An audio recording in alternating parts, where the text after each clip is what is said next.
समोर बोलायची संधी मिळाली आहे हे बऱ्याच दिवसांनी घडलंय।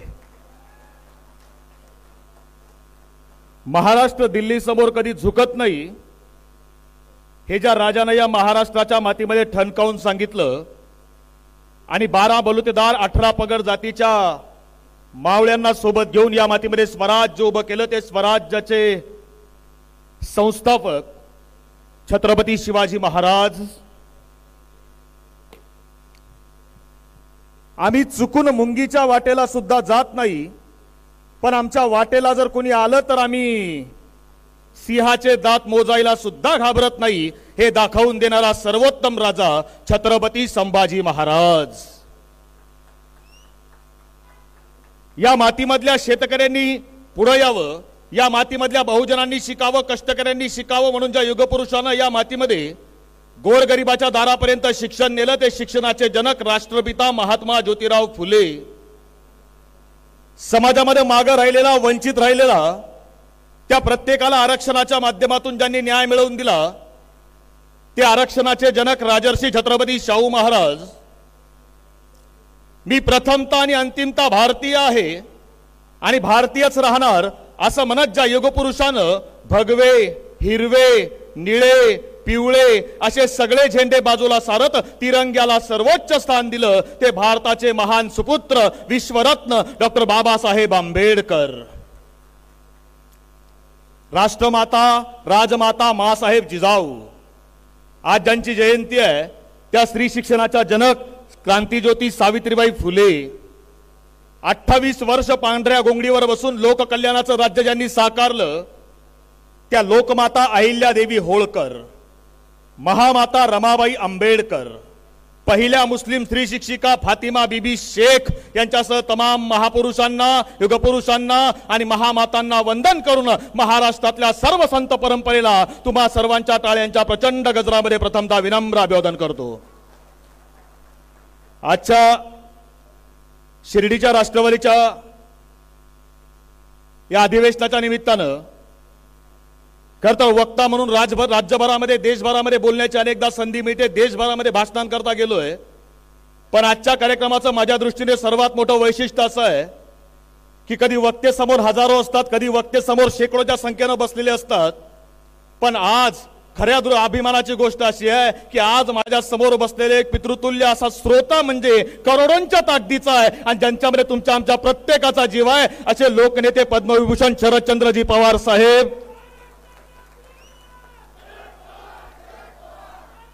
मॉनिटर माझ्याकडे कर। ज्यांनी या कार्यक्रमासाठी बोलण्याची संधी मला या ठिकाणी उपलब्ध करून दिली ते राष्ट्रवादी काँग्रेस पक्षाचे प्रांताध्यक्ष आदरणीय जयंतरावजी पाटील साहेब, विचारपीठासमोर स्थानापन्न असणारे आदरणीय खासदार सुप्रियाताई सुळे, विचारपीठासमोरील सर्व सन्मान्य मान्यवर, उपस्थित माझ्या भावांनो आणि भगिनींनो आणि बांधवांनो।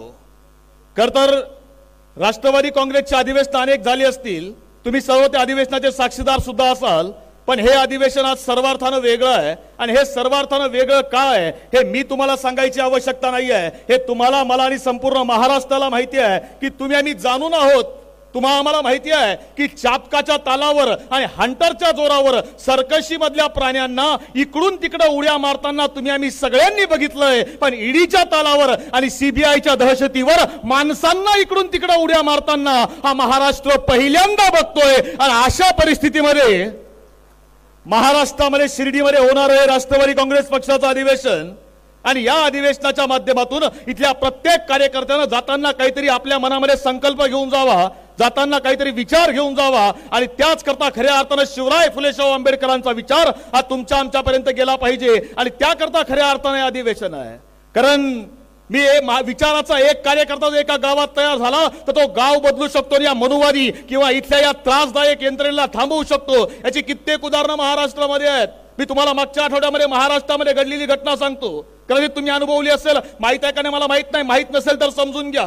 कोल्हापूर जिल्ह्यामध्ये सोन्याची शिरोली म्हणून गाव आहे आणि सोन्याची शिरोली गावामध्ये देशाचा एक रथ, संकल्प रथ नावाने एक रथ बनवला गेलाय. तो गावागावात फिरवला जातोय आणि या रथाच्या माध्यमातून लोकसभेची पेरणी केली जाते आणि एका राजकीय पक्षाचा अजेंडा म्हणून सरकारी यंत्रणेचा वापर चालू आहे. सोन्याची शिरोली गावामध्ये 27 वर्ष वयाच्या एका तरुण पोरानं हा रथ त्या ठिकाणी अडवला आणि त्यानं अधिकाऱ्यांना फक्त एकच प्रश्न विचारला. त्यानं विचारलं की भारताला स्वातंत्र्य मिळून आतापर्यंत 75 वर्ष पूर्ण झाली, तर 75 वर्षामध्ये देशाला 15 पंतप्रधान मिळाले, पण आतापर्यंत या 15 पंतप्रधानांच्या कारकिर्दीमध्ये एकदाही या सरकारचं नामकरण मनमोहन सरकार झालं नाही, एकदाही गांधी सरकार झालं नाही, एकदाही शास्त्री सरकार, नेहरू सरकार किंवा चौधरी सरकार झालं नाही. मागच्या 9 वर्षामध्ये भारत सरकारचं नामकरण हे मोदी सरकार तुम्ही घटनेच्या कोणत्या कलमानं केलं याचं उत्तर आम्हाला पाहिजे. आणि त्या पोरानं रथ अडवला, 27 वर्षाच्या पोरामध्ये जिगर आहे रथ अडवायची. माझी विनंती राष्ट्रवादीच्या प्रत्येक कार्यकर्त्याला आहे की ती जिगर आपल्यामध्ये असली पाहिजे की व्यवस्थेला प्रश्न तुम्हाला आम्हाला विचारावा लागेल. नुकतंच अधिवेशन झालं, अधिवेशनामध्ये आदरणीय जयंत पाटील साहेबांना बोलताना महाराष्ट्र ऐकत होता. म्हणजे आदरणीय साहेब बोलत असताना रेल्वेमध्ये बसणारा एक माणूस ऐकत होता. फक्त रेल्वेत बसणारा माणूसच नाही तर शेताच्या बांधावर असणारा शेतकरी सुद्धा त्या ठिकाणी ऐकत होता. आणि पलीकडच्या बाकावर नुकतेच आमच्यामधून इकडून तिकडं नागपूरकरांच्या मांडीवर जाऊन बसलेली काही लोक हसताना सुद्धा महाराष्ट्र बघत होता. आम्ही बघत होतो. म्हणजे मला यांचा कधी कधी प्रश्न पडतो की जोपर्यंत इकडे होतात तोपर्यंत आत्मक्लेश करायला किमान यशवंतराव चव्हाण साहेबांची समाधी तरी आहे. याच्या भविष्यात जर आत्मक्लेश करायची वेळ आली तर रेशीम बागेतल्या भागवतांच्या पायावरच तुम्हाला डोकं ठेवायला लागेल, त्याशिवाय दुसरी जागा नाही. आणि या माणसांना तिथं आम्ही हसताना बघत असताना माझ्यासारख्या एका सामान्य शेतकऱ्याच्या पोरला वाटत होतं की हम झूठों की महफिल में सच बोल बैठे, हम झूठों की महफिल में सच बोल बैठे, वो नमक लेके बैठे थे, हम अपने जखम खोल बैठे. अरे आमचं दुःख काय आहे? आमचं दुःख असं आहे की हा महाराष्ट्र जो आहे ना हा शिवरायांच्या विचाराचा आहे. हा महाराष्ट्र जो आहे ना हा फुले शाहू आंबेडकरांच्या विचाराचा आहे. हा महाराष्ट्र जो आहे ना हा अहिल्या देवींच्या कारकिर्दीचा आहे. हा महाराष्ट्र कधी हेगडेवाळ आणि गोळवळकर सावरकरांचा होऊ शकत नाही. ही महाराष्ट्राची परंपरा आहे आणि ती आम्हाला ताकदीनं मांडावी लागेल, द्यावी लागेल. कारण आज परिस्थिती अशी आहे, 22 जानेवारी पासून तुम्ही आम्ही गंमत बघणार आहोत. महाराष्ट्रामध्ये नव्हे देशभरामध्ये वातावरण निर्माण केलं जाईल. काय? राम म्हणजे आम्ही, आम्ही म्हणजे राम. मी तुम्हाला सांगतो, तुम्ही आम्ही शेतकऱ्याची लेकरं आहोत. राम जिवंत ठेवायचं काम हे तुमच्या आमच्या शेतकरी बापानं केलंय. अहो आजही एखाद्या शेताच्या बांधावर जाऊन बघा, कष्टकऱ्याच्या एखाद्या गावखेड्यामध्ये जाऊन बघा, कुठलाही शेतकरी तुम्हाला भेटल्यावर पहिल्यांदा एकच वाक्य बोलतो. काय म्हणतो माहितीये? राम राम. राम राम म्हटल्याशिवाय आमच्या खेड्यामध्ये सुरुवात होत नाही. कारण राम आमच्याकरता अस्मितेचा विषय आहे, राम आमच्याकरता राजकारणाचा विषय नाही. हे आम्हाला ठणकावून सांगावं लागेल. आणि आज तुम्ही रामाचा वारसा सांगतायत. मला साधा सवाल आहे, अरे रामाचे खरे वारसदार आम्ही आहोत, तुम्ही कसले वारसदार? रामानं अहिल्याचा उद्धार केला होता. अहिल्या एक स्त्री होती. रामानं शबरीची उष्टी बोरं खाल्ली होती. रामानं शबरीचा सन्मान केला होता. अरे मणिपूरमध्ये स्त्रियांची जेव्हा धिंड काढली गेली तेव्हा तुमच्यातला राम कुठं गेला होता हे विचारावं लागेल आम्हाला. साक्षी मलिक, विनीता फोगाट जंतर मंतरवर रडताना इथल्या देशानं उघड्या डोळ्यानं बघितलंय, तेव्हा तुमच्यातला राम कुठं होता हे आम्हाला विचारावं लागेल ना. अरे रामानं नीती करता राज्य सोडलं होतं, तुम्ही राज्य जिंकण्याकरता नीतिमत्ता सोडता, हे तुम्ही आम्हाला राम सांगणार का? बरं माझा साधा सवाल आहे राम सांगणाऱ्यांना.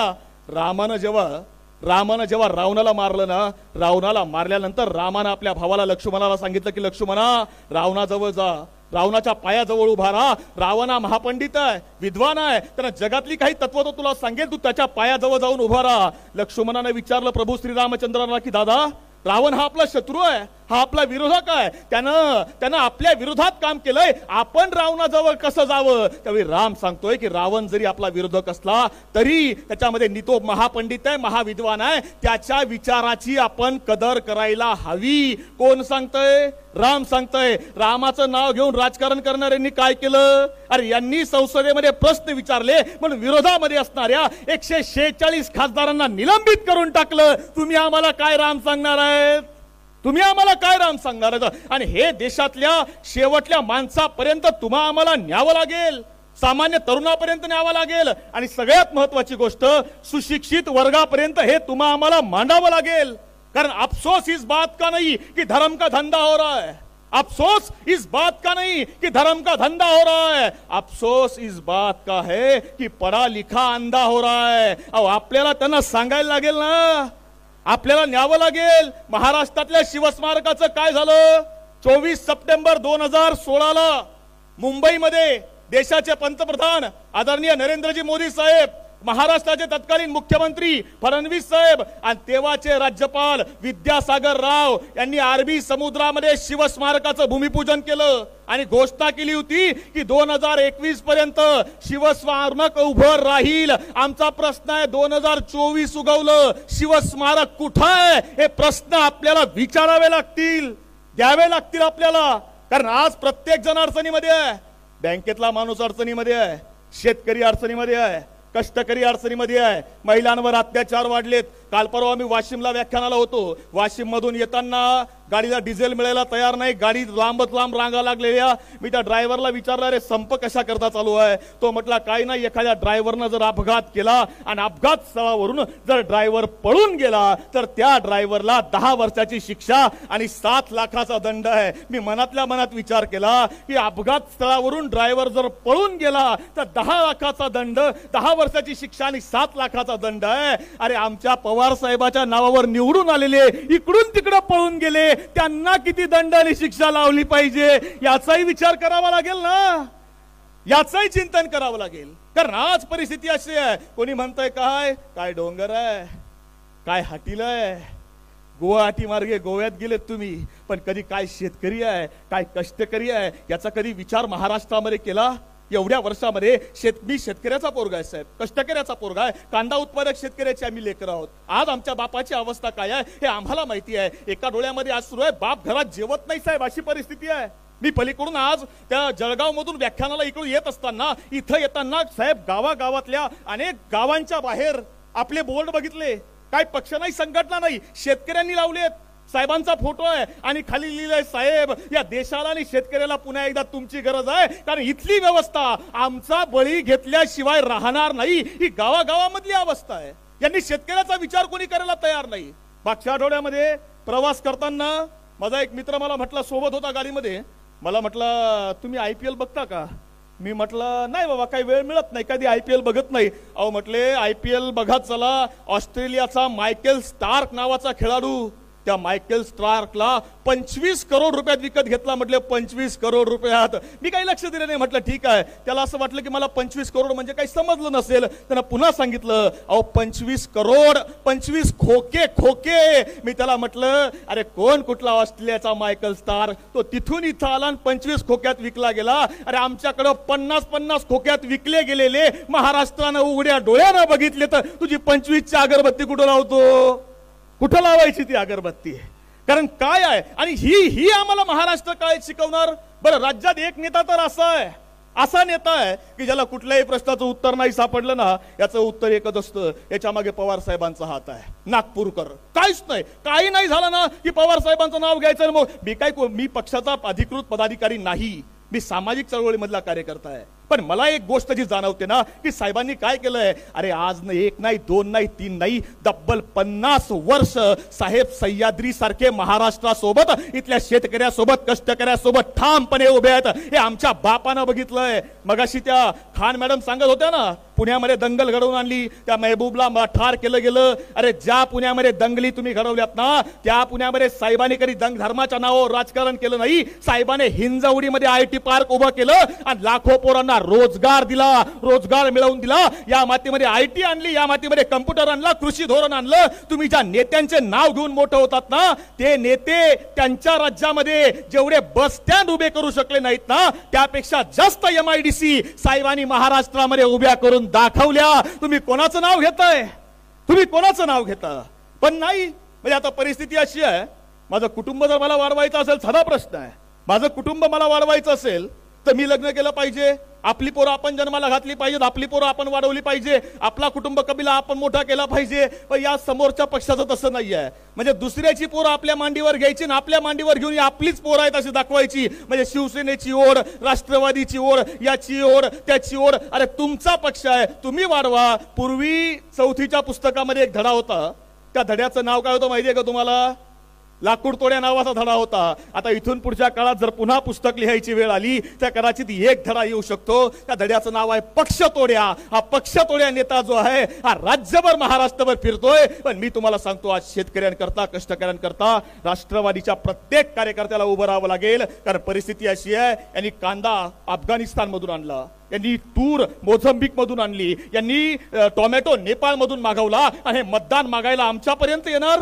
पलीकडे पंढरपूर आहे, पंढरपुरातल्या मगरवाडी मधला सूरज जाधव नावाचा शेतकऱ्याचा पोरगा, या पोरानं विष प्राशन केलं साहेब. आणि विष प्राशन केल्यावर या पोरानं पोलिसांकरता पत्र लिहिलं नाही, आई वडिलांकरता पत्र लिहिलं नाही, या पोरानं परमेश्वराला पत्र लिहिलं. आणि त्या पत्रामध्ये हे पोरग लिहितं, काय लिहिलं या पोरानं? या पोरानं लिहिलं की परमेश्वरा, इथून पुढचा जन्म जर मला कुत्र्या मांजराचा जरी दिला तरी चालेल, पण मला शेतकऱ्याचा जन्म देऊ नको. इतकी आमची वाईट परिस्थिती आहे. ही शेतकऱ्याची अवस्था या लोकांनी करून ठेवली. काय करायचं आहे? आम्ही म्हणत नाही तुम्ही खाणाऱ्यांचा विचार करू नका, पण पिकवणाऱ्याचा विचार इथं कोणी करणार आहे का हे सुद्धा तुम्हाला आम्हाला विचारावं लागेल. रामदेव बाबाची जडीबुटी जगातल्या 122 देशामध्ये पाठवता आणि माझ्या शेतकऱ्यांना पिकवलेल्या कांद्याच्या निर्यातीवर बंदी आणता. ही तुमची कुठली व्यवस्था आहे?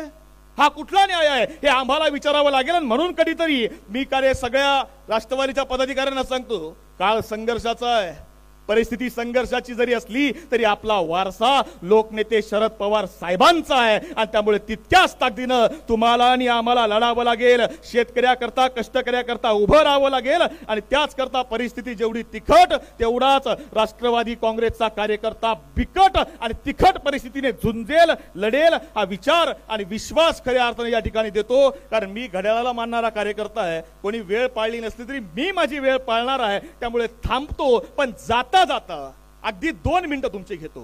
आणि तुम्हाला मी शिवचरित्रकार आहे, शिवाजी महाराजांवर संपूर्ण देशामध्ये बोलतो, पण शिवाजी महाराजांच्या आयुष्यामधला एका मावळ्याचा प्रसंग तुम्हाला सांगतो आणि थांबतो. जो प्रसंग आज तुमच्याशी जोडलेला आहे. परिस्थिती अशी आहे, तुमच्या आमच्या परिस्थितीशी जोडलेला आहे. शिवाजी महाराज राज्याभिषेकानंतर दक्षिण दिग्विजयाला गेले आणि त्यानंतर वाटेमध्ये भाबानगर लागलं.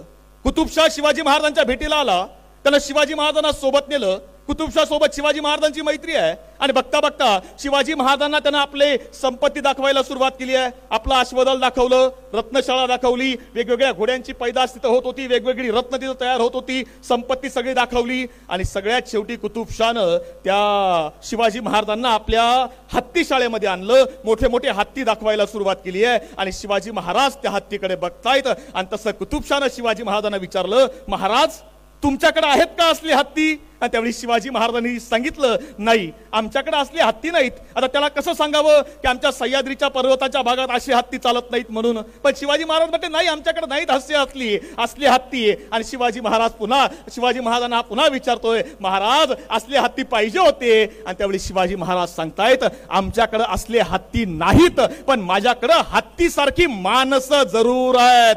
आणि त्यावेळी कुतुबशाह म्हणतोय की तुमचा एखादा माणूस आमच्या हत्ती सोबत लढेल का? शिवाजी महाराजांनी इशारा केला आणि येसाजी कंक समोर उभा राहिला. अगदी 5 फूट उंचीचा येसाजी कंक त्या हत्ती समोर लढतोय. हत्तीचा चित्कारला गेला, हत्ती समोर आलाय. येसाजी कंक तलवार घेऊन समोर उभा आहे. हत्ती धावून आला आणि हत्तीनं येसाजी कंकाला उचललं. शिवाजी महाराज आणि कुतुबशाह समोर बसलेत आणि शिवाजी महाराजांनी डोळे मिटले. अरे संपला, माझा येसाजी संपला. पण त्या येसाजीनं हत्तीच्या सोंडेमधून उडी मारली होती आणि पलीकडच्या साईडनं जाऊन येसाजी मागे धावला. त्यानं हत्तीची सोंड कापली. सोंड कापल्या अवस्थेत हत्ती ठार केला गेला. कुतुबशाह बघत राहिला.